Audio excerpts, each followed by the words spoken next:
The waves are going to move. The waves of life are going to move. And they are irreverent to your feelings about it. If there's nothing that can be done to stop the waves, you can learn to surf them.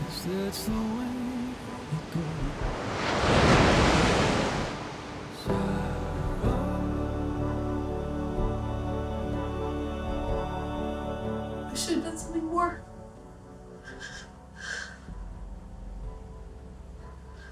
I should have known what to do, how to save her. I didn't. I'm so sorry. And I thought, okay, well, maybe I'll just get a camera and you know, have a conversation with myself or someone else as I'm writing these books. And that will get me to who I was and how I did it. And I could maybe answer all those questions I didn't answer. And you know, I'm a filmmaker, so maybe it'll end up being a documentary, or maybe it'll end up being my diary, or maybe it'll end up being some tape that I look at and go, oh my God, what the fuck was I thinking? Nobody needs to know this about me. I'm gonna burn it. Or maybe the first time someone will see this is when I'm dead. What the hell just happened? What just happened? And she said, I'm going to die. I mean, the second I saw Mary Beth, I knew it was it. And he just looked at me and he said, we're losing our girl. You hear Allison say, but no, I'm not ready. And she said, why am I holding on? If death means walking through a dark tunnel, across a threshold into an unknown place, then love is the escort that lights the path. It's just the beginning. It's the beginning. It's the beginning. You write the beginning, and then you write the past, and then you go back to write the beginning. It's that exorcism type feeling. It's that moment in Ridley Scott's Alien, you know, that you feel like, you know, I have it all in me, and I am that guy at the beginning of the movie who's laying on the table and they're all waiting around while there's something inside of him, you know, which in my case is the story ready to just pop out of my chest, and I really just wish it would do it. She just blurted out, the last words to me was, Dad, I'm dying. She looked at all of us, the group of us, and she said, you're all my princesses. And she looked at me and she said, you're my prince. And then she opened her eyes. She said something like, I'm happy you're here. One quiet moment, and she just looked over at me. And I told her I loved her. And she said, everything will be okay. I love how you sat on the bed and each of you touched her so that she felt connected to you. I'm still me. Oh my God, I'm just pulling it out. Yeah. All right. Tomorrow, you know what? It'll be good. We'll do it on Friday, so then by Tuesday, I will have processed all of this. But I really gather that if this keeps going by tomorrow, I'm gonna have a bald spot. I was doing Pilates this morning, and I got up and I was like, I am not brushing my hair, because I was afraid, because then if you start brushing it. So then I go to Pilates, and every time I look down, there's hair all over the bench, and I'm going, oh my God, does everyone see my hair all over the bench? No one did. But I knew, and then I got in the shower and I was like, it's just coming out. Of course it's not coming out of my legs. I had to shave my legs and my arm. If this hair comes off my head, it better come off my legs. And my armpit, for God's sakes. It's like a forest in there. No matter how strong somebody is, and no matter how great they look, and no matter how good they're doing, what you have to remember is even with all of that,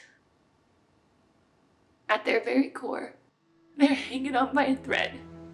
That's the thing, nothing fixes it. I think the place we get stuck, the hardest part, is when we spend all of our life energy trying to fix something that cannot be fixed. Some people get stuck for the rest of their days trying to fix the problem of death. It seems like the answer is that it's never going to be okay again. And yet, it's going to be okay again. Here's something, this is kind of hard to say. I'm going to say it just because I want to hear your reaction to it. Okay. When you called me and told me you had cancer, it was really sad. And then we talked to you a little later, like, we're going to make a documentary about this thing. I'm like, I'm in. Let's start now. And I was in New Orleans, like one night, I sort of woke up in the middle of the night thinking, What if she doesn't live? Oh.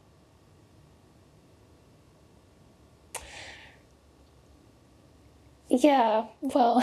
So it's like you're asking, you know, I want you to document this thing. We're going to document this and go through it together. I mean, I didn't, you know, it never occurred to me in my waking life that it wasn't going to be this triumph. But something just in the middle of the night I woke up thinking, wow. And I thought, well, we're going to do it anyways. We're gonna do it anyways. Yeah, and so, did you ever have that? Did that thought ever come up to you? That I wasn't gonna live? Yeah. No. I was mad about it. You know, I'm mad. I'm mad that she got cancer and died. That's not okay with me. And I'm sad because it hurts me. You know, I'm selfish. I want to hear from me. You know what I mean?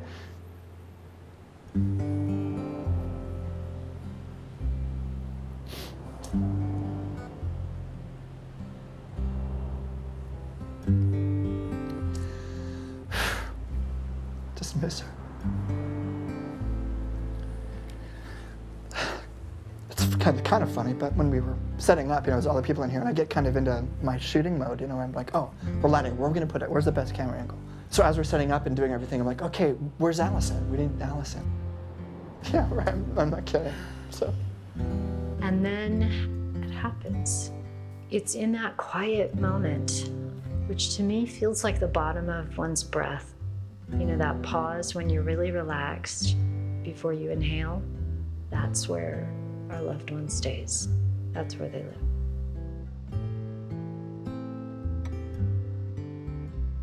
She knew every goodbye people gave to her, every kiss and every love. She was surrounded by all of the love in the room in that moment. She taught all of us how to look for the rainbows and the magic. If you allow yourself to be as open to it, you let her in, she's everywhere. Hi, you need to text me and let me know how you're doing, but don't go to bad places in your head. Call me later. Okay, love you, bye. Allison was magical, and she always made people feel like you were kind of surrounded by magic. So we just never doubted that she'd be okay. And I knew we'd had conversations and I knew what could happen, but I couldn't see it because I needed to be in it with her. And in it with her meant we were gonna hope that everything would be okay. And then when it wasn't,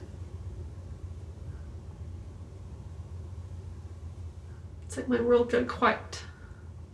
I think what we're really talking about here is what happens to us as human beings when we love and we walk to the gate of death with someone and then they leave us.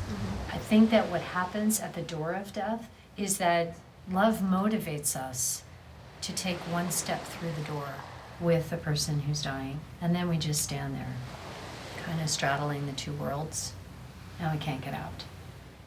So this is Doolin, Ireland, and this is one of those. It's magical, like every postcard you've ever seen of Ireland. That's what it looks like all over. And you do believe in fairies and leprechauns when you get there because it's hard not to. So before I got diagnosed with cancer, I went there and I went for 10 days to do research on a book that I was writing.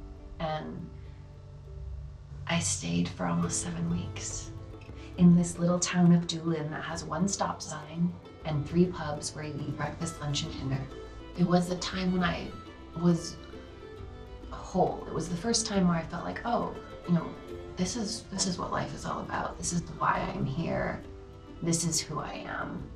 This is me standing in me with nothing else. So when Allison and I were sitting there by ourselves, I asked her, if you die, what do you want? She said, I want my ashes taken back to the Cliffs of Moher. And I think about, why am I doing this? And is it the right thing to do? And I just can't help but feel like I need to do this. I need to go on this journey, and I need to figure out what I'm looking for. It's all getting to be a lot, and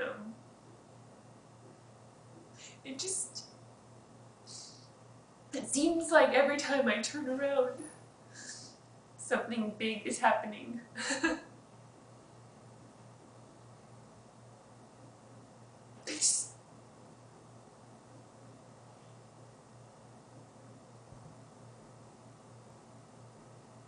I don't know. I'm sure that it's all gonna be fine. It's just just put on makeup and it cried it all off. It's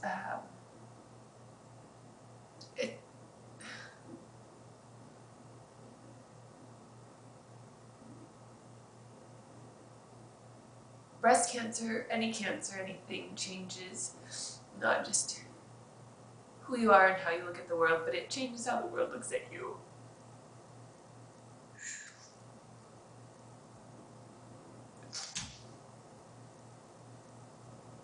And I'm told so frequently,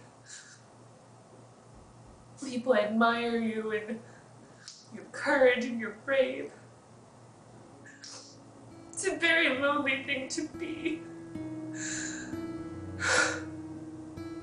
It just is. It's a very lonely thing to be. Imagine that the door of death is closed, and this is what it looks like. So you're sitting at the bottom of a well, and you've been thrown in against your will. Hope is lost. Oh, no, I can't do it again. I'm just gonna cry.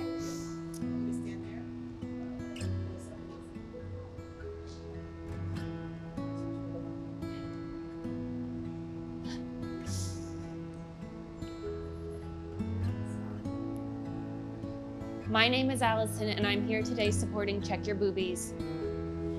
Because I didn't check mine, and when I found my lump, it was almost too late. Tell me you got that. Yes. Okay. Go. Yes, yes. I can't quite breathe.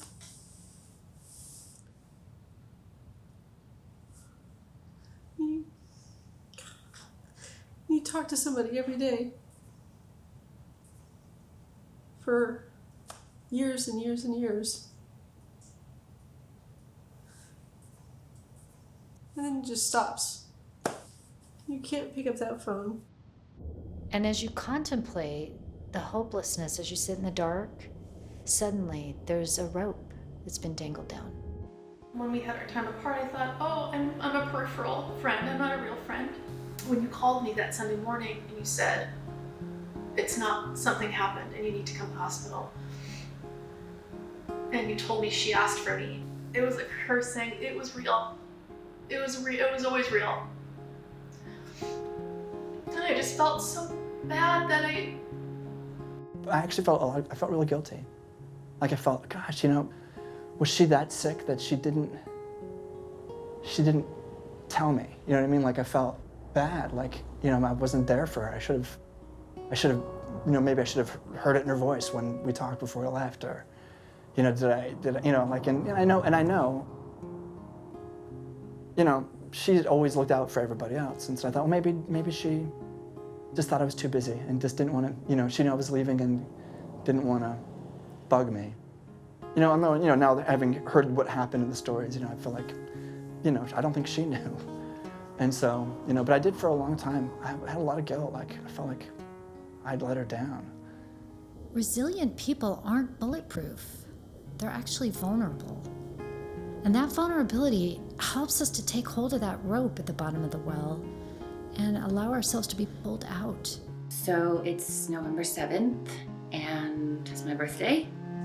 I didn't really think I was going to celebrate my birthday this year because it's been my birthday every day. Everybody's been really good to me, and I've been lucky every day. And then I realized that I am going to celebrate my birthday because it's kind of a big deal that I'm here.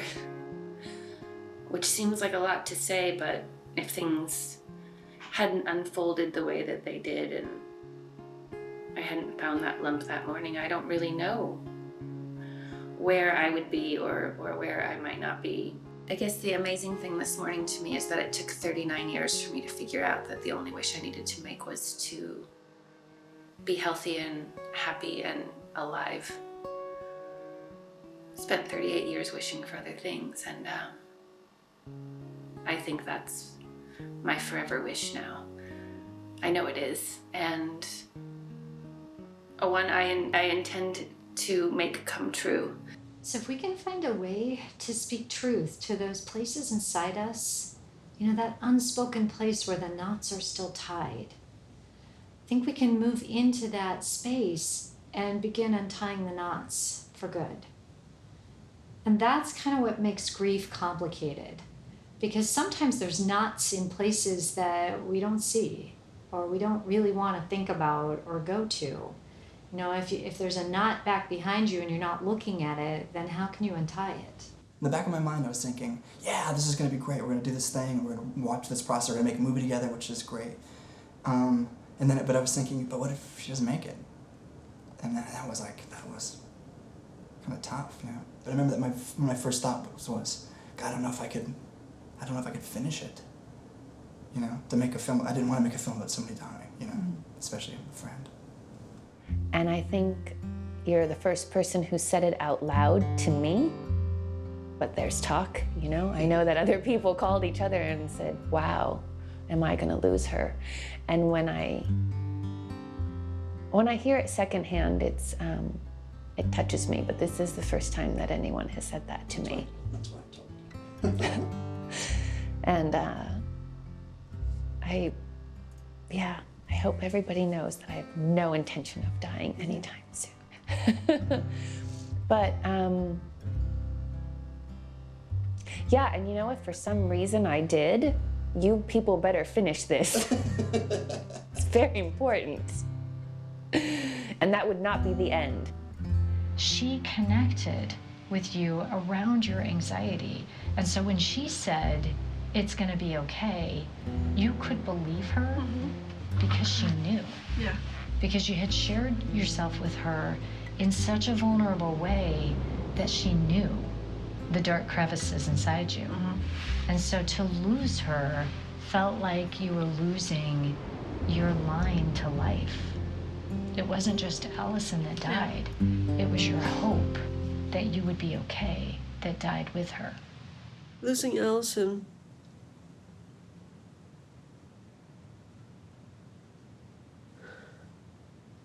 just lost the person I felt safe with.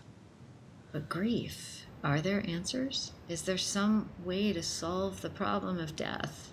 This step-by-step guide to do this and that, and then you don't have to face death. We all know that's not the case. So I think the challenge in talking about grief is that from the get-go, you're talking about an unanswerable, unsolvable problem.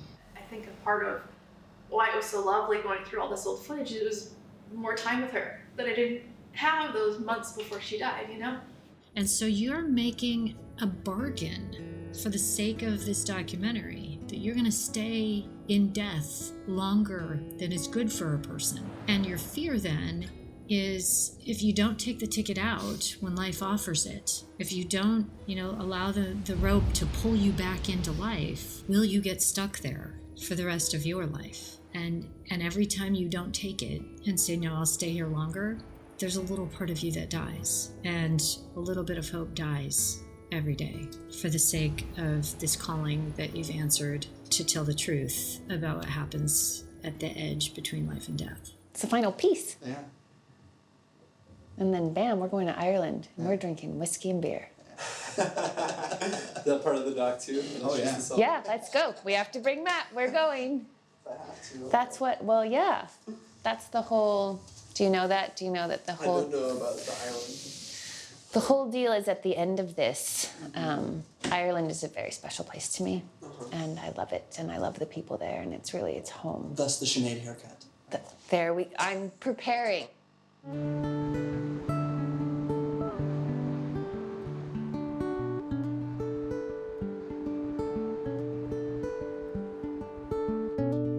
It's this really strange feeling because it's just her ashes, and she's not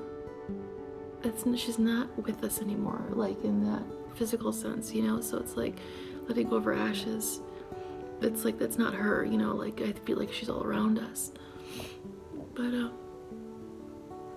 You need this not to be an ending, so you're projecting onto this urn and all the ashes that are inside it, all of your pain and all of your sorrow, and all of your, oh my gosh, she's not here, and I miss her so much. And I've been very busy all day, busy in denial. And now it is time to pack up Allison's ashes. And it makes everything very real when I see her name there. I think you're getting closer and closer to the end these last couple of weeks. You've had a panic attack almost every day where you're standing at the edge saying, I don't know how much longer I can be here before I lose my sanity and my life force with you. But for the sake of love, I'd rather take that risk. But I have to wonder if the surrender to not knowing could be the very beginning of the magic you felt like you lost when Allison died. I'm supposed to be packing for Ireland, but I'm not. I'm sitting here just eating. I'm eating a salsa with a spoon, and I'm just dropping bits of tortilla chips and eating it. That's what I'm doing with my packing for in Ireland. Because someone doesn't want to deal with anything. I'm going to Ireland where I will probably talk to this video camera and absolutely nobody else unless they're a great Irish soul that I've run across. So this ceremony for you will be about putting down what you can't understand. Letting go of the parts of you that are still fighting and struggling and looking everywhere in the world. Where is she? You're sort of resolving yourself that through this process, you're gonna lay that to rest.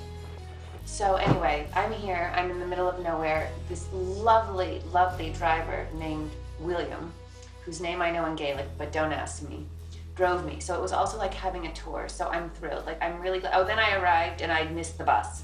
So there was no way of taking a bus here, and I can't even believe now that I've driven here that a bus comes here. This is the middle of nowhere. And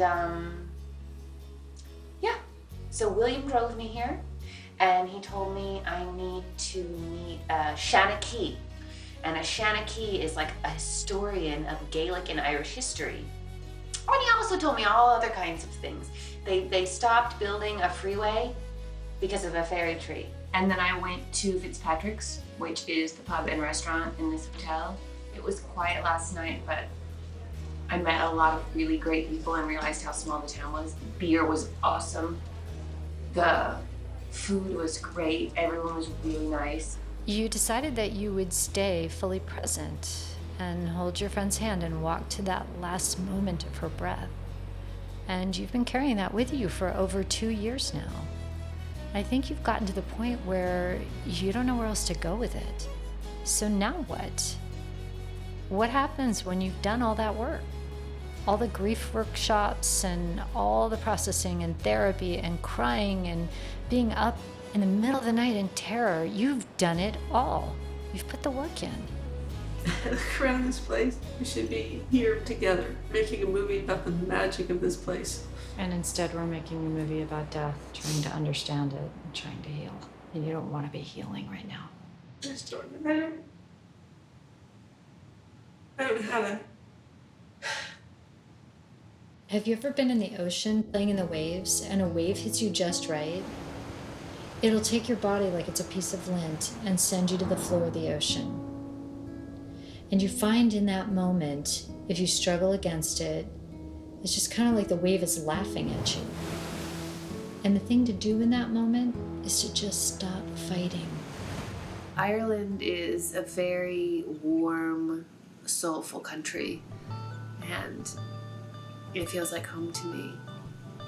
And I didn't know these people for very long, but I instantly connected with them. I instantly connected with many people there. Philip and Bernie and Ellen. I met them when I spent 6 weeks in Ireland writing my second book. I went to St. Bridget's Well. And St. Bridget's Well is a very sacred and beautiful place. Very small, not a place that's on any tourist map. Was instantly a very special place to me and a place that I hold dearly in my heart. And I don't know that I ever mentioned my trip to the well to Philip or Bernie or Ellen. Somehow, well, it's special for everyone. And basically it's a shrine, and there are wishes and hopes and dreams and candles lit and prayers that fill the area around this well. And the other day, I opened up my email, and there was a note from Philip and Bernie and Ellen, and there was a picture. And there was a picture of me.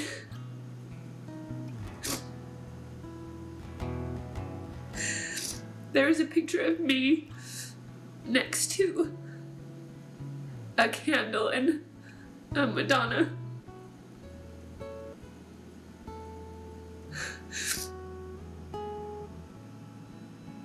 And everything in that moment was so beautiful and so real. Because up until that moment, places like that, that's where I would put something for somebody else. But the fact that I'm in something and they had to do it for me, and people are doing things like that for me, is so, it's a lot, and it's wonderful, and it's amazing, and it means so much to me. It just made it so real, and it seems so crazy for me to say that when I'm sitting here with all of this, all of this.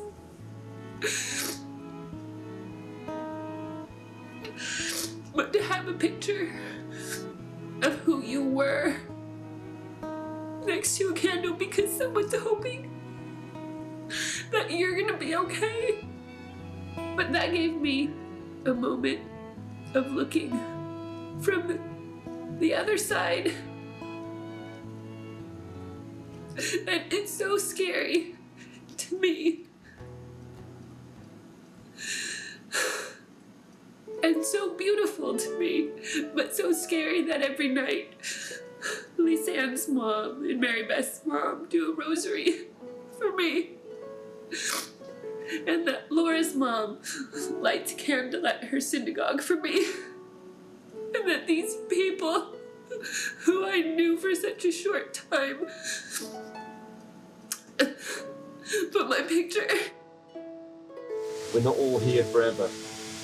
And, you know, I've been very lucky in my life. But as I go in here, I know we all have the same things that we are eventually going to suffer, you know, that's the way. Not to be negative or pessimistic about it, but it just makes you feel human. Yeah. When you're experiencing something, they're not here, and they're not coming back. Physically not coming back. And I think that being here, this is new. I'm experiencing this for the first time. And it brings up this grief again, because I'm experiencing it without her on this trip. Your instinct is to hold on and try to stay up at the surface because it's where your breath is. But the thing to do is to let go and let the waves toss you and trust that the air will be there in just a moment. And I think that's right where you are. The wave has taken you down and you found that struggling against it is ridiculous because you're powerless. But maybe in your struggle for air, you're missing that it's in that quiet space where there's no more struggle. That's where you'll find Allison.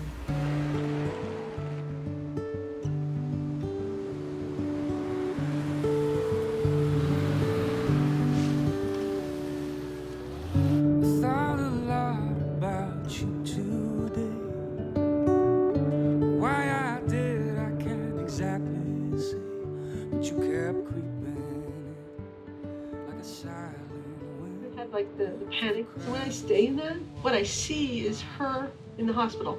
And that's what I'm somehow trying to undo. If only that hospital scene wasn't there, you could pretend that she's somewhere. Traveling and being magical. So what do we do with that hospital scene? No matter what version of this film I cut together, or how magical we make this celebration, how much music we play, how many toasts we have, I'm not coming back with her. Right, that's it right there. Lise is, okay, I give up, give in, I surrender, she's not coming back. It's amazing in a place that you've been looking at your office wall and in books for so long, and to be there and to know it's part of a story and to feel it is extraordinary. We should all be so blessed to be able to have our friends and family come and respect our last wish. Yeah. I miss her. I think it's part of us. It's all of us now.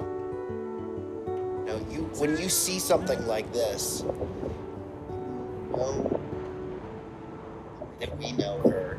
I think we're all changed. There's something that happens with the right people when you tell them what you're going through, and they go from being acquaintances or friends to being family so quickly. And it's so wonderful to have that when you're loved so much. It's beautiful. And when you get sick, nobody holds back, and that's a beautiful thing. Everybody just is, and there's so much love. Ireland was Allison's spirit and her soul, but her love is all right here. Allison, right, you're back home to where your roots begin. And the true magic is that she could be a million miles away or dimensions away. She's here. You can just feel her here. She taught us all just how to love the moment that you're in. We're going to do what Allison asked us all to do, which is she wanted her ashes spread here.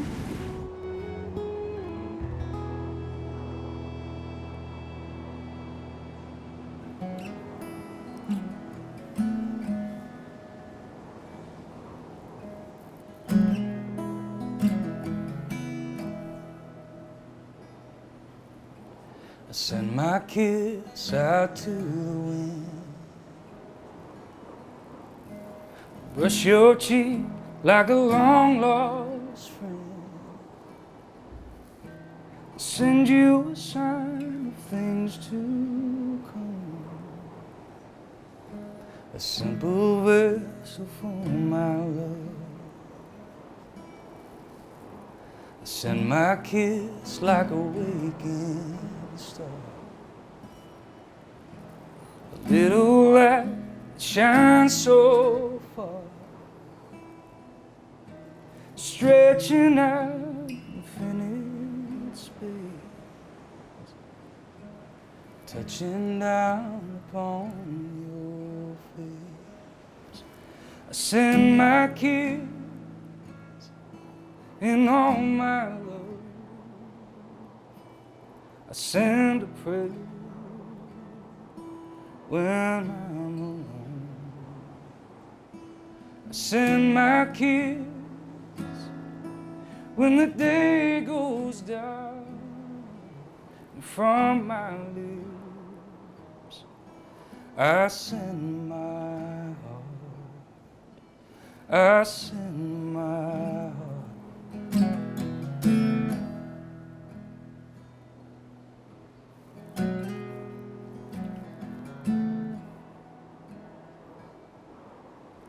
I send my kiss when my courage fades. I think of you and I find my strength, remembering your warm embrace. I know I'll hold you again someday. I send my kiss in all my love. I send a prayer when I'm alone. When the day goes dark and from my lips I send my heart. Can you be an experiential witness of life without drawing conclusions, other than the most basic things, which is that love matters, and it's powerful, and it changes us, and it changes the world around us? And I can tell you that after 25 years of witnessing death, that's all I know. I've witnessed and experienced some pretty unbelievable, life-changing things, and yet I still don't know anything, except that there's something really important about love that changes us and changes the world. I was so connected to that place, I don't even know where to begin or end. I sometimes would just be sitting there and be so grateful for my life and for the opportunities that I've had and that I was in the middle of having, that I would just get teary. You know, maybe I was just so connected to myself. And I've definitely found a new place in the west of Ireland that I feel so at home at. We need to invent a word that means something that's very hard and very happy. There should be one word for that in English, so I'll challenge you to make a word that says, that means that. And there isn't one, I don't think, but you know, it is. At the same time, it's heart-wrenching and difficult and painful. In that same way, on the opposite side of that, it's been wonderful and loving and fantastic. I have not forgotten you, even though it's been some time now since I've seen your face, touched your hand, heard your voice. You are with me all the time. I used to think you left me. I know better now. You come to me. I feel your presence close by. I'm a better human being for her. She's a true angel. I'm a true angel. And that's, I'm not saying that because I loved her and she was an angel. But mixed together with all my sadness, there is a great joy for having known you. Your light can never be extinguished. It continues to shine upon me and us, even on the darkest nights. It illuminates our way. May the fairies bless you as you have blessed all of us with love, with grace, and with peace. And I'll raise my glass to this, that she left the biggest family and the most loving family that anyone could ever have. So here's to continuing the Allison clan. The troops rallied, Allison leading the charge the entire way. Because believe me, she organized it all. She was literally there with us the entire time.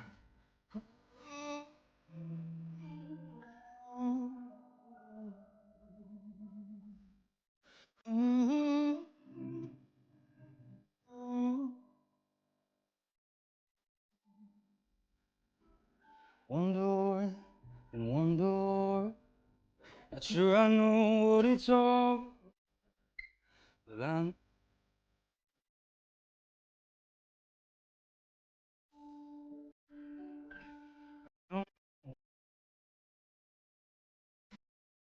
they just can't, but I'm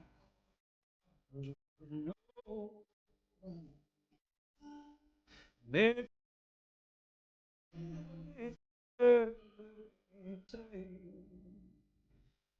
somehow I'd it by the hand.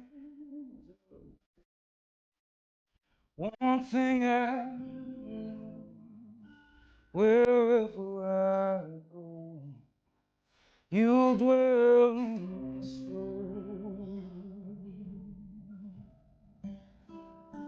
You'll dwell in my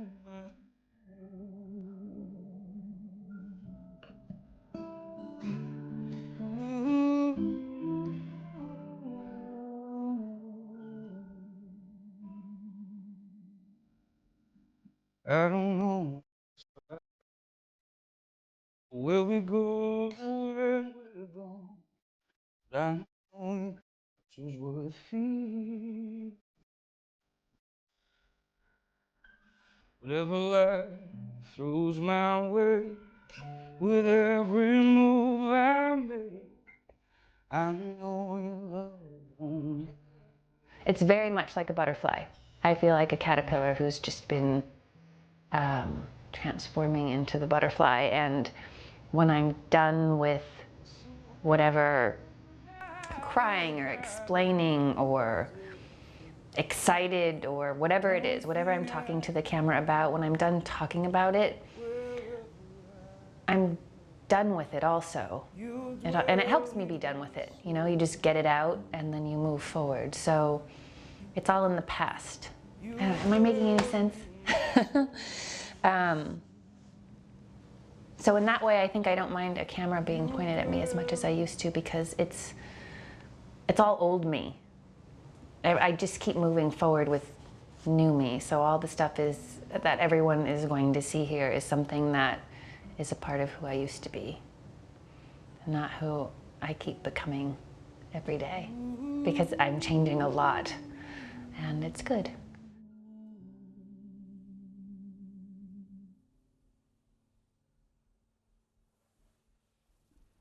I will never stop missing Allison. That, do you feel like there's a weight lifted? Do you feel like that it worked? Have you achieved your goal?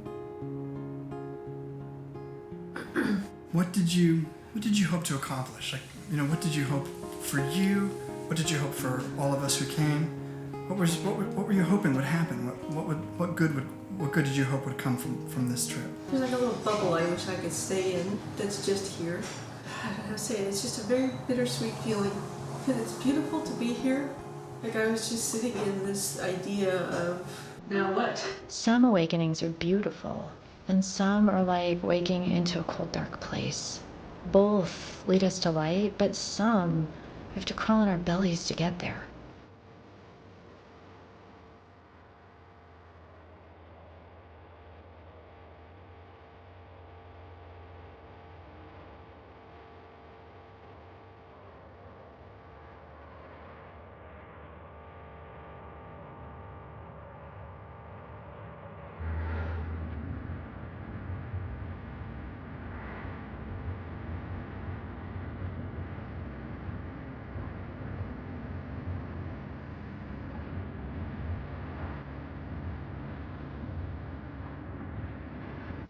None of it changed it. I thought when I came home that I would feel better. I think that the reason the first trip didn't work for you is because it wasn't about you. You went out of a sense of obligation and love to carry out Allison's last wishes. But it never became about your grief. And so you never did the work of healing yourself. I want to feel that joy and that laughter. And I want to feel like everything's okay. Instead, I just feel like this. And I don't know how to hold on to all that we had. I just feel very empty. I feel all this emptiness. And I don't want to feel like this. I think something has to happen. Or for me, something had to happen for me to get it. I guess it's growing up. Some people grow up as they get older, and some people grow up overnight because they get some piece of shitty news that makes them. And I'm one of those people. We always fixed it before. Just turn this off. Smiling? It's not a picture, it's a video. Oh!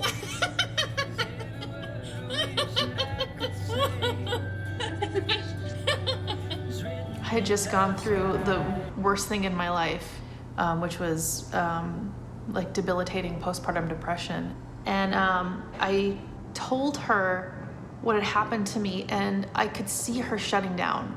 And I remember my heart breaking a little bit because she doesn't see me in this relationship. I just had gone through this horrible thing and she doesn't see me. Why doesn't she see me?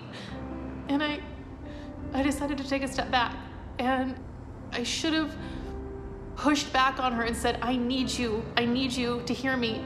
But I was too scared, so I stepped back, thinking I had all the time in the world. And then she died. I think the problem with the term complicated grief is that it makes everybody feel as though if they have feelings, like strange feelings they didn't expect, like guilt or a sense of relief when a loved one dies, that somehow they're doing it wrong. Somehow their grief is different than it's supposed to be, than the story that they told in their mind about what it was going to be like. And I think that that's not helpful, because the truth is that all grief is complicated. Complicated grief can get so bad at times that it actually results in the grieved person becoming ill themselves. And the way to prevent that is to allow the feelings to breathe their way through without judgment or trying to rush or stifle the process. And so the feelings that we have as we try and untie those knots inside us, as we begin to let go of the person that we've lost, we're going to come up with all kinds of strange, unexpected feelings. And I think we have to create space for that to happen and sort of go into that unknown territory with a muscle to deal with the ambiguity for what's to come. And it's simple, and it's beautiful, and it's rich, and it's complicated, and it's honest. It's all of it. It's life.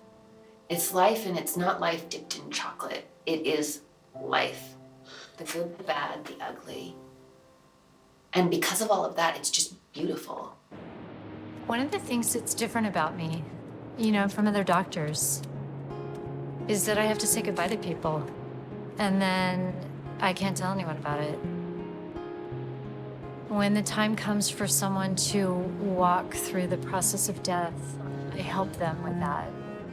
And then I guide their loved ones through the process of grief, and I teach them how to let go. I'm a death midwife, and I love what I do. I'm grateful for what I do. I know that probably sounds really weird.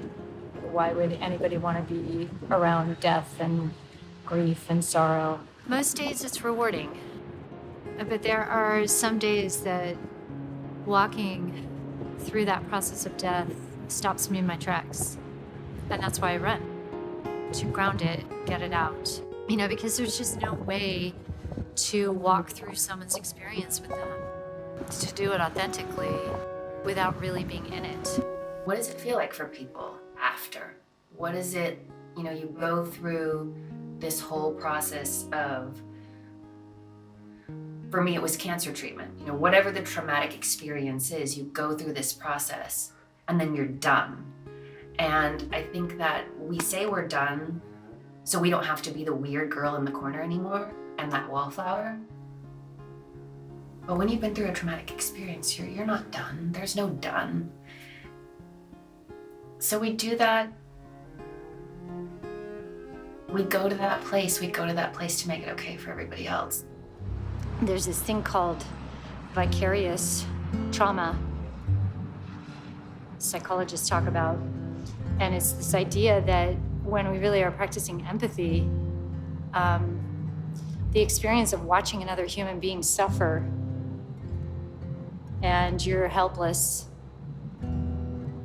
is traumatizing, because we people are constructed to take care of each other. When you have to watch someone that you care about and you know deeply, when you have to watch them suffer and you can't make it stop, it's hard. But there's this other thing that happens there. It's like I'm putting my ear up to the door of death and listening into the hereafter. And there's these bits and fragments, these, pieces of mystery that unfold there. It's like I'm gathering grains of sand or bits of star, and I carry those with me back into life, and they illuminate my life and the lives of the people I cross paths with. And those fragments, those pieces of story, they not only inform the way I live, but in this way that's hard to describe, they bring back to life the person that we lost. When I can't make sense of the way that I feel, and everyone's moving, but I'm And sometimes, I don't know why, but life is not linear. Sometimes we gotta go back because we've left pieces behind. And sometimes you don't realize that those pieces have been left behind until you try to move forward and you still just can't. Hey, Emby, it's Alia. I am sitting here at the shuttle pickup, and traffic was horrible. I just wanted to give you and Stacy the heads up. Hi, Emby. I'm here. They're not letting me check my bag, and I'm freaking out. We missed it, and it's completely my fault. Our next flight isn't for like another 8 hours. I want you to picture Allison. We were talking earlier about how she's probably laughing and just getting such a kick out of everything that's happened today. And I think she probably finagled all of it in order to make us stop and be in the moment and laugh together and appreciate that we're here. What's so bad with that? Right. What could be so bad when we're here? Oh my gosh, this looks actually really good. It does. Blind missed, but we have pumpkin pie in El Segundo. Knowing who the people in your life are because of how they react. Because you gotta be who you are. And when you go through a traumatic experience, whether it's cancer or anything else, if it's big, you can't hide it. So if you stand in the truth of it, you will get the reactions, and you learn who the people are around you. You learn who you want to be around you and who you don't. And sometimes that's hard. And sometimes it's hard to talk about it because you don't want the reaction, but it's hard not to talk about it because you don't want the bullshit, because you've been through something and you have no room for that anymore.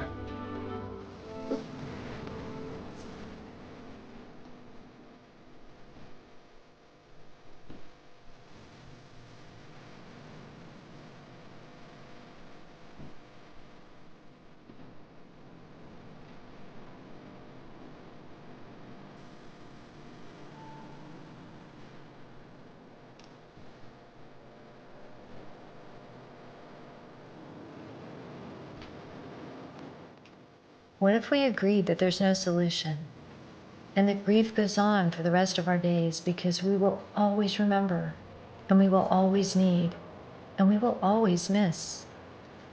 But what if we realized that our willingness to let go, in our willingness to admit defeat to death, what if there was another way to regain connection with the person we lost? Maybe it's just a different way than the way we've had. This is the end of my journey, and it's the end of the journey that everybody who's been a part of this is taking with the audience. But this shouldn't be the end of the story for anybody who's watching or for anyone who's taken part in it. Does that make sense? So I propose that the next few days be about us looking for the lessons we can find and the experiences that we can have that'll connect us to Allison. Because I want you to learn for yourself to be the judge of a miracle. But if you run away from that experience, it won't happen. If you can't sit in her spirit because it's too painful for you, with all the heaviness and darkness and helplessness that comes with it, you also can't be inspired. And that's really the tricky thing here. If you want the inspiration, then you have to be willing to sit courageously in that place of sorrow. And I think that's the place that you'll find her. I have a sense of freedom. That's so wonderful. I have the most amazing sense of freedom. It is, I just let go. At a certain point, in the last 4 days, it's gone from a struggle with a good, positive fighting attitude to just letting go. This was the airport we were supposed to fly into. We didn't.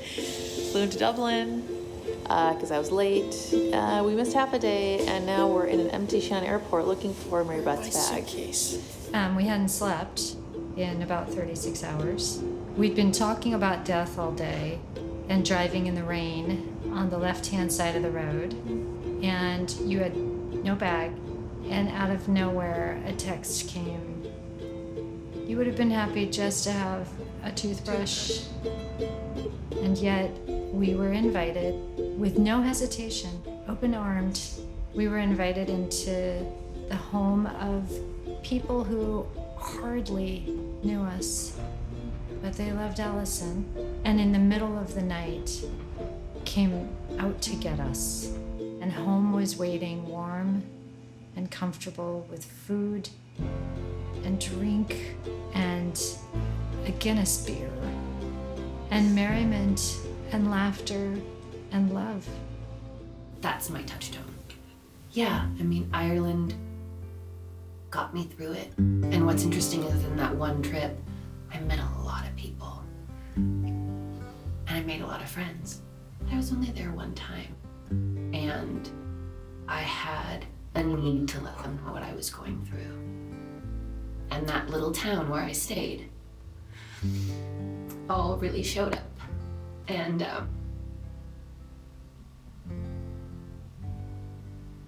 the way they supported this person they had met one time was so overwhelmingly beautiful. Sometimes I feel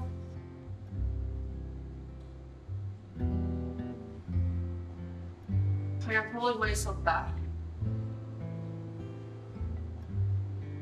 Because when I leave that grief, it feels like I need her. And I don't know yet how to find her when I step out of it.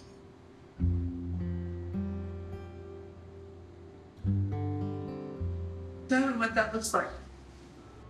There's a point that we cross over in grief when we go from feeling the loss and the sorrow and the helplessness of death into the prospect of a rebirth, the chance to start over, doing things differently moving forward. It's particularly difficult because the rebirth requires us to leave behind the person that we lost. When we were packing up Allison's house after she passed away, there was a framed picture of this castle, and I brought it home, and it was her focal point for who she was. At that moment, it just felt like she'd been talking to me in those first minutes. It doesn't make sense. It doesn't make sense that she's not here. It doesn't make sense that we're making this movie. It doesn't make sense that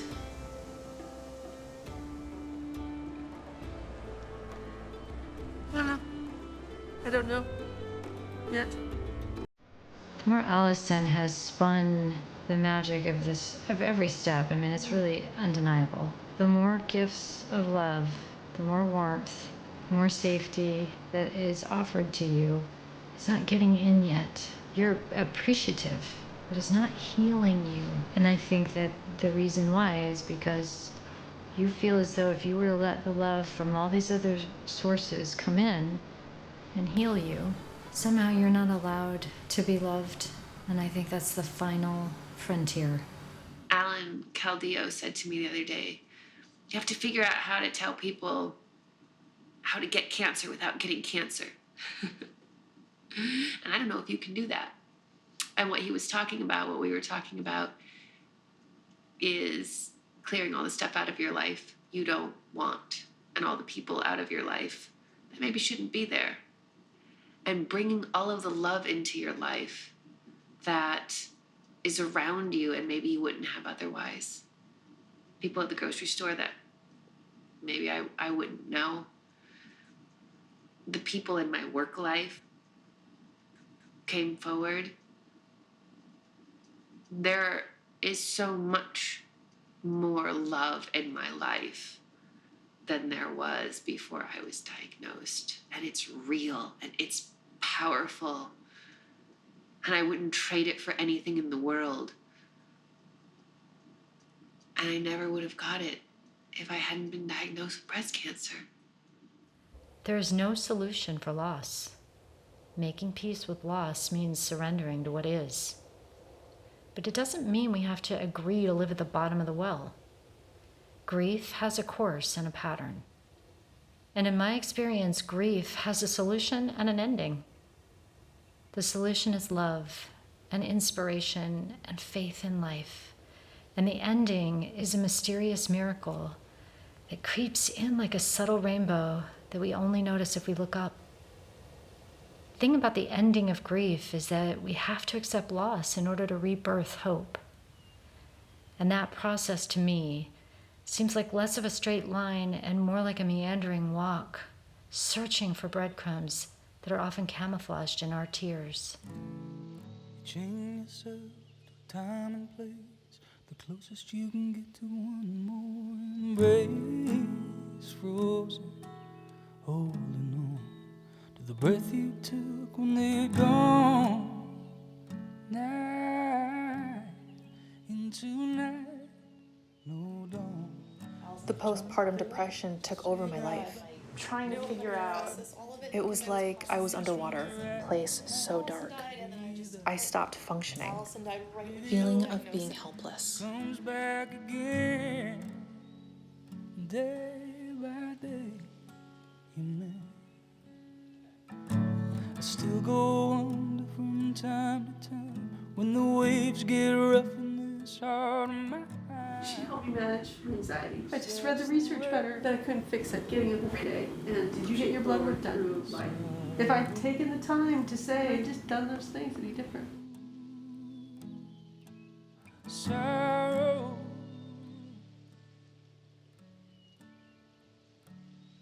Guess that's the way it goes. Sorrow. I love facing the sun because it makes me feel like I'm having a communion with God. That's what's on the closest you can get to hearing their voice. And what did you experience when you faced the sun? I just felt like I had forgiveness. I just felt like God said, it's okay. You're okay, you're good. From now on, when you turn and look at the sun, I want you to replace forgiveness with a new word, resilience. I want you to feel Allison's resilience, encouraging, inspiring, and supporting you. Let it be a reminder of how resilient you are.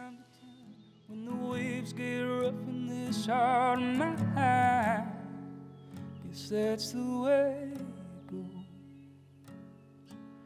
Sorrow. You chose to do your meditation walking through the cemetery area, and you were going to allow something to flow out of you, and I wonder if you'd share with us what happened. And I think it's the fear. There's a fear and an unworthiness.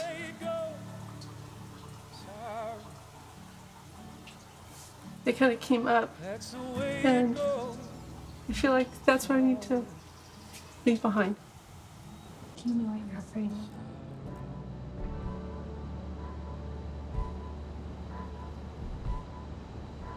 I just feel like I should have done something more.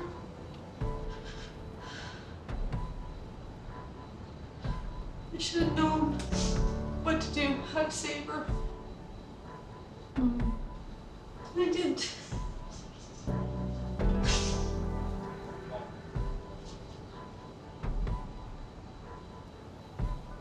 I just can't shut my mind over and over again. I just keep thinking if we'd done this, or it would have been different. And I can't get past that we didn't win. We didn't.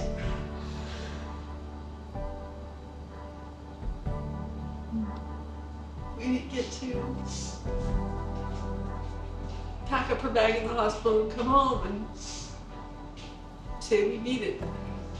Because you really still believe that if you had done something different, that you could have saved her life. And I know there's a part of you that knows better than that, but I think there's still a really broken part of you that hasn't yet put down the idea that you're somehow responsible. What are you afraid of? Being left behind.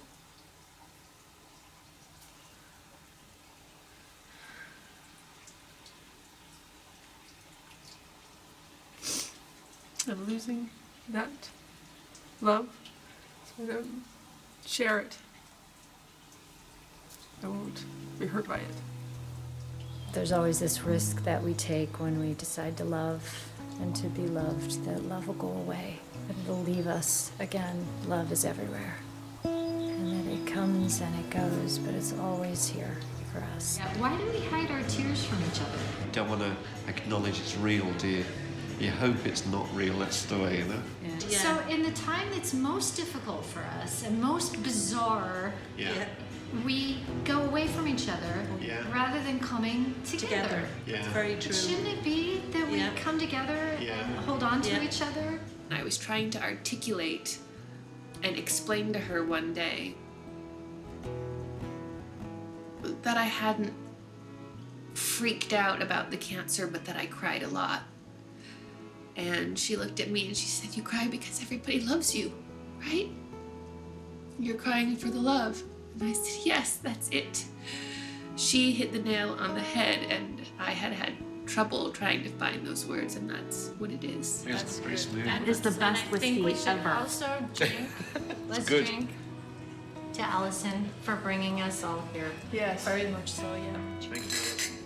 I just put down tonight over the hills. I said to Philip, so sad that she wasn't, you know, she didn't get to see the sunlight we saw tonight or that view, which is Funny, sad. when I was standing there, I actually thanked her, because I was sitting there looking at it, and I'm like, without her having experienced that, having met you guys, we would never have seen that. You know, It's like she's opened a whole new world for everybody, really, you know, and it's great. But it's lovely that you've shared it together. And yeah, thanks to Allison for that. It's because she didn't get to share it with you as well, isn't it? You know? Been lovely. Alright. Okay. Yeah. Okay. You'll bring your camera, your fancy one. Tomorrow. Okay. Okay. Alright. But I think it's funny that I'm focused on the documentary when I need to be focused on me, but maybe that's my defense mechanism. And that works for me. Whatever works. It's better than pills. But pills are good too.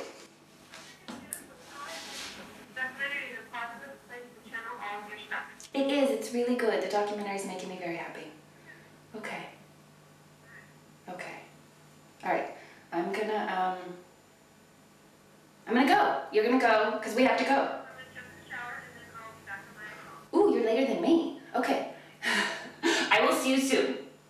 Okay, bye.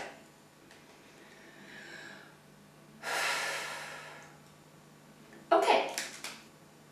This is fine. Maybe it happens that grief causes us to be so broken that in that space of our brokenness, that crack, the light shines in so that love can find us because we're open to it. Give your mind a break. I wish you were here. I told her I loved her, and she said, Everything's gonna be okay. I will take care of you. Call me whenever you want to. I love you. Bye-bye. Let love rush in and seep into every pore.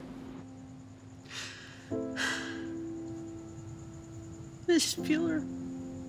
I feel her in this. I feel her in this connection. And It's unexpected, and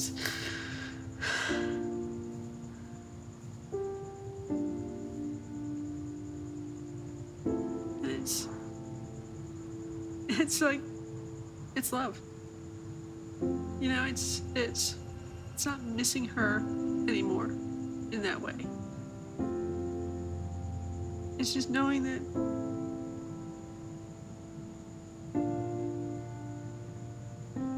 she's here. The human part of me would love to go get tea, but I feel her. I know she's here. You know, we move forward, we do what we do, we love how we love, and that's it. I love Allison's family. I'd like to call Allison's family my family. Something changed in me, and I realized, oh, this is family. This is love. You have to bring the joy with you everywhere you go, in every moment that you have. So give your love, and give it freely. And don't be afraid to risk your heart ever again. Allison knew I loved her, but I just wish I could have one more day to make sure, to say it.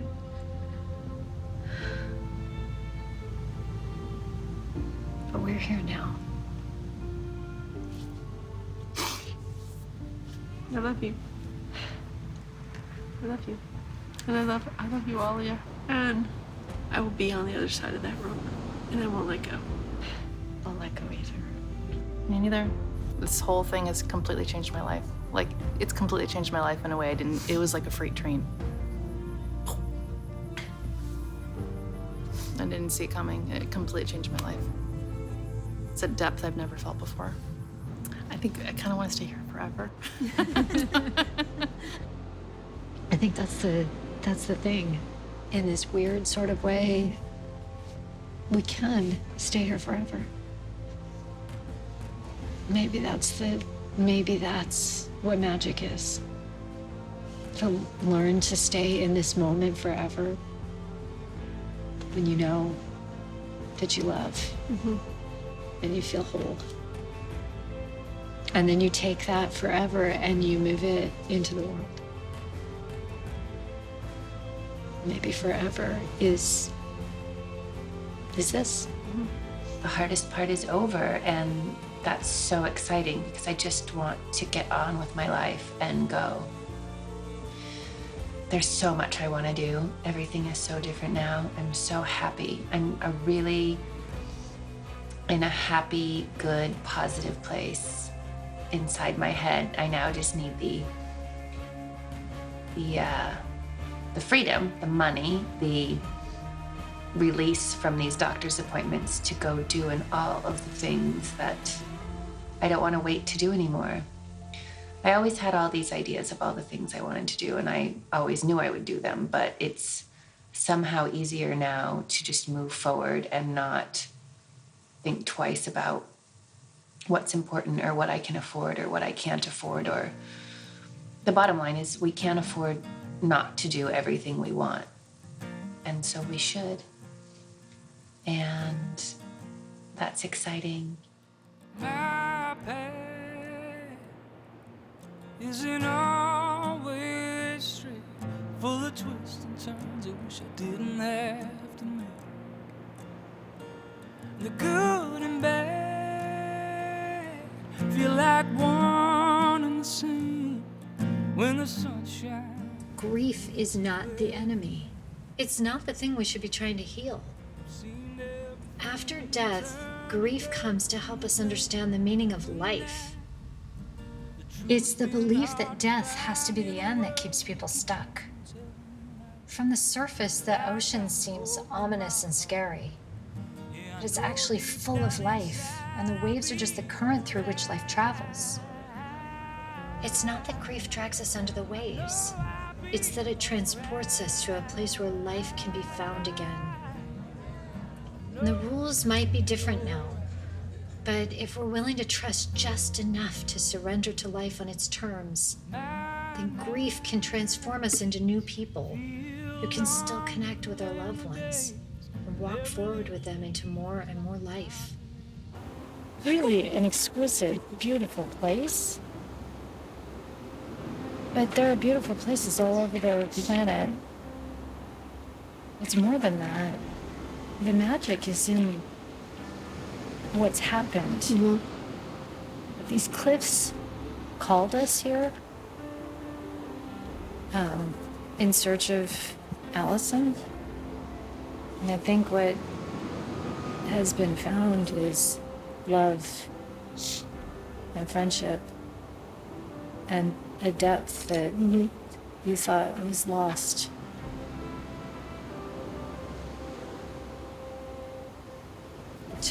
It took the beauty of nature to get you here. Really, it was the process of people and love that happened here. And that's your answer. That's what you've been looking for. Yeah. This is a movie about being alive and living. Life is precious. And it's, that's something that your parents tell you when you're growing up and minded, be happy you're alive and blah, blah, blah. And I get it now. And if I didn't make it to the end of today, I'm in a super good place right now. And I'm so happy. I've never been happier. Cancer is perspective, and cancer is freedom, and cancer is living in a very raw and real and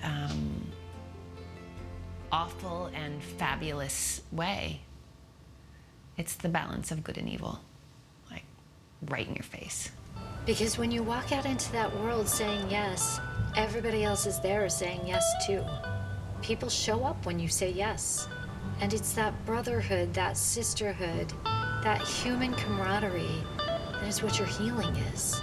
So an aspect of you will be standing in the hospital in that moment when Allison gave her last breath, unless you realize that that's not where you're going to find her. Because Allison is no longer in that hospital bed. She's with you out in the waves, in the fullness of life. She is in the companionship that you found by saying yes to life. And that's what she meant when she told you that this was just the beginning. The hard things aren't as hard because there's no bullshit. There's no bullshit in Ireland. I think it's against the law. People are just not interested in it. We don't have time for that. We're walking through this postcard to a pub, and it was such a special thing. And it seems crazy to say, just knowing who you are, but I don't know if I hadn't had that grounding experience, that grown-up experience of this is what I'm doing here. Right.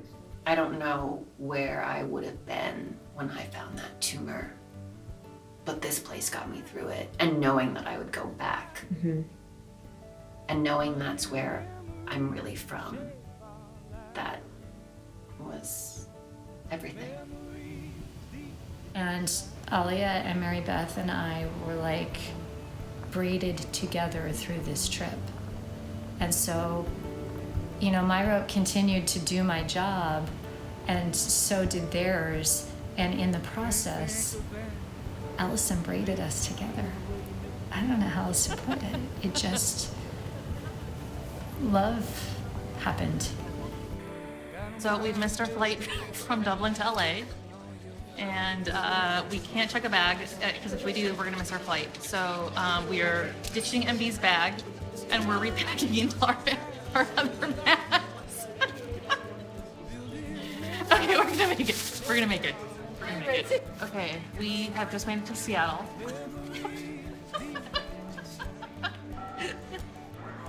We are now at the Seattle airport. We made it. And we now are gonna get on our fancy luggage. And now we're getting on a flight to Los Angeles in 2 hours. Wait, before you put that away, I just want to remind you both, this was a trip to grieve. And look at us. Look at us.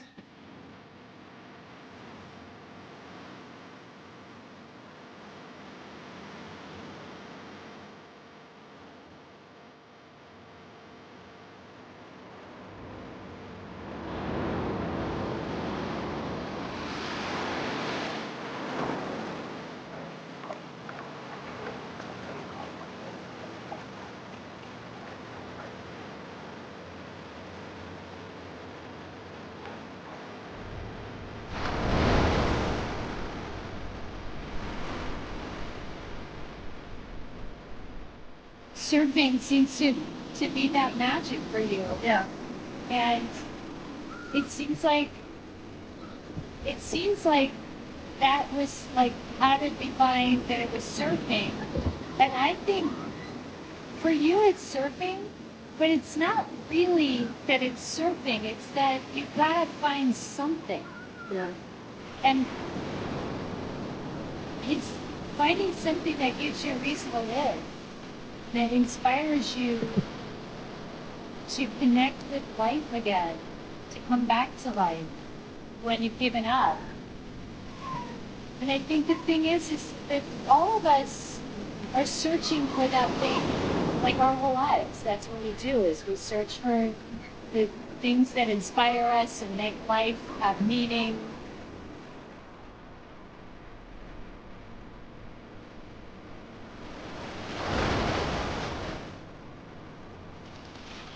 And this is the view, and I don't know how well anyone can see this view. But this view has gotten me through so much. I wish everyone could have it.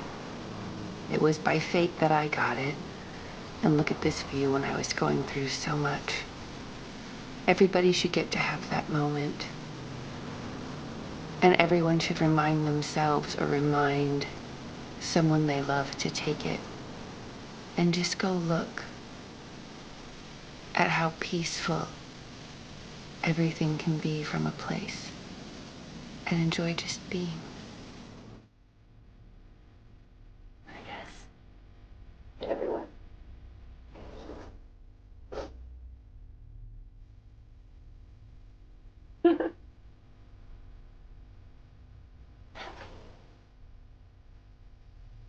You cross paths with a person that you understand on such a different plane of existence that it's almost like you've known each other throughout your whole lives.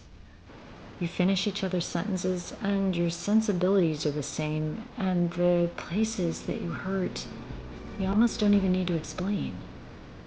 That's the truth about why all people connect. Deep, intimate friendships happen because the other person reaches into us and heals that part of us that's hidden, that we couldn't have healed in any other way. And that's why we feel so bonded to a soulmate, because they return a piece of our soul to us.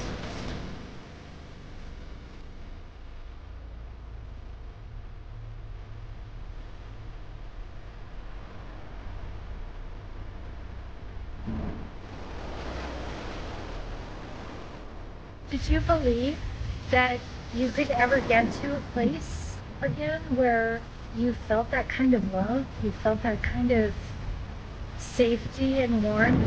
I will lose other people, but that doesn't mean I'm not going to love other people. So I think that's the biggest thing for me, is that. So you've accepted that love will always include loss. Mm-hmm. And that's non-negotiable. Love will always include loss. And so you've decided to take it as it is. Yeah. I think that it's worth it. It's worth it. Life is good, happy. I'm a happy person. You know what? Things are good. So we're starting there with things are good. And I don't know when I'm going to want to turn on this camera again. But we'll see. I hope to want to turn it on again at a significant point. Do you have any questions you want to ask me before we turn it off for today? The waves are going to move. The waves of life are going to move, and they are irreverent to your feelings about it. When the wave goes back out and you come up for air, everything is different because you learned something that you can't unlearn. Grief makes us find our own answers. And that's powerful because we know now that no wave will be big enough to squash one's mind and heart, even if it was big enough to take her breath away. Because it's in that quiet space where there's no more struggle, That's where she is. There may be nothing we can do to stop the waves, but together, we've learned to surf them.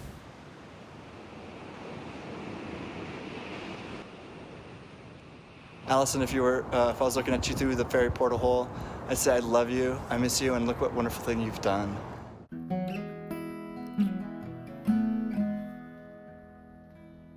I love you, Allison.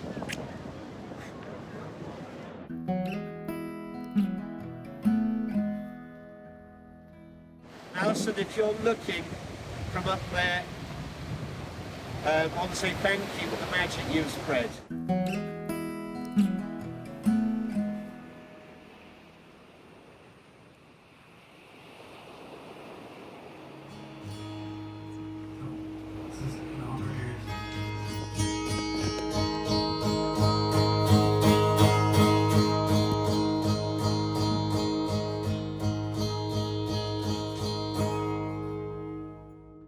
It's just beginning!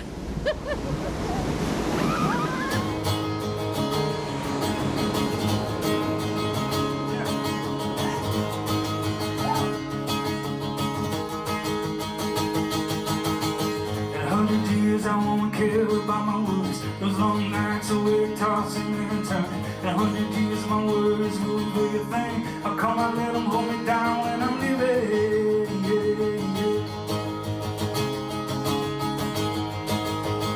In 100 years I have less than I have now. All the money I never make will stay above ground. In 100 years I'll never ever get back all the hours I spend just trying to stay in the black.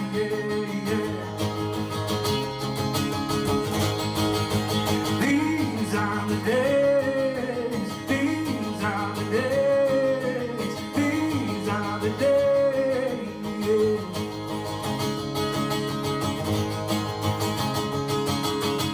In 100 years my grudges will be stone cold, buried under the ground with my old bones. In 100 years I'll never ever get back all the hours I spend just trying to stay in the black.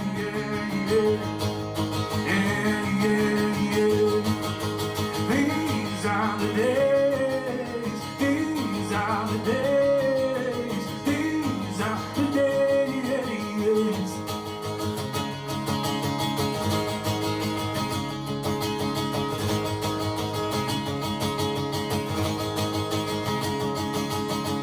In 100 years I won't have a word to say about all the chances I never had the guts to take. In 100 years that mountain will be standing still. The one I said I was gonna climb it never did and never will.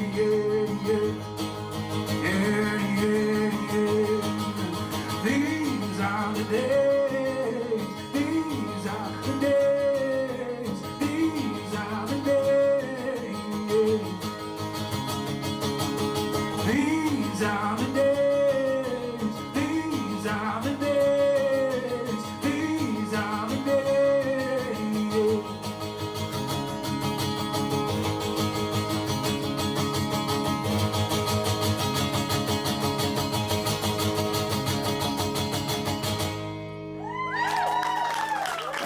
Good night, God bless.